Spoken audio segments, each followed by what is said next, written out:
Inch முறுக்கு மந்த்ரா கடலை எண்ணெயில நானே பண்ணுது ஒரு சேலஞ்ச்.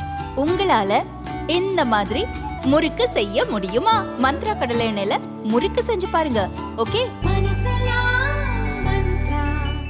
கோவிலா மசூதியா என்ற விவாதத்தை எடுக்க வேண்டாம் என்று RSS தலைவர் மோகன் பகவத் கூறியிருந்த நிலையில், கோவிலா மசூதியா என்ற சர்ச்சையில் வரலாற்று உண்மை தெரிய வேண்டும், நாகரீக நீதி கிடைக்க வேண்டும் என்று RSS அமைப்பின் வார இதழில் கட்டுரை வெளியாகி இருப்பது பேசுபொருளாகியுள்ளது. சில நாட்களுக்கு முன் நிகழ்ச்சி ஒன்றில் பேசிய மோகன் பகவத், இந்தியர்கள் நீண்ட நாட்களாக நல்லிணக்கத்துடன் வாழ்ந்து வருவதாகவும், அயோத்தியில் ராமர் கோவில் கட்டப்பட்ட பிறகு தங்களை இந்துக்களின் தலைவராக காட்டிக்கொள்ள பலர் சர்ச்சை வழக்குகளை தொடுத்து வருவதாகவும், இதை ஏற்றுக்கொள்ள முடியாது என்றும் பேசினார். இந்த சூழலில் கோவில் மசூதி சர்ச்சையை இந்து முஸ்லிம் பிரச்சனையாக பார்க்கக்கூடாது, இந்தியாவின் வரலாறு, இதிகாசங்கள் மற்றும் சமூகத்தில் ஏற்பட்டுள்ள மாற்றங்களை கவனிக்க வேண்டும் என RSSஇன் வார இதழான ஆர்கனைசரில் கட்டுரை வெளியாகியுள்ளது.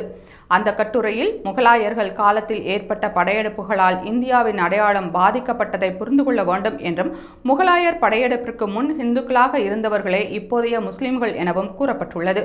மதத்தின் அடிப்படையில் இந்தியா பிரிக்கப்பட்டதாகவும், முகலாயர்கள் செய்த கொடூரங்களை மறைத்து காங்கிரஸ் மற்றும் கம்யூனிஸ்டுகள் பாராட்டியதாகவும், இந்திய வரலாறு திருத்தப்பட்டு திணிக்கப்பட்டதாகவும் கூறப்பட்டுள்ளது.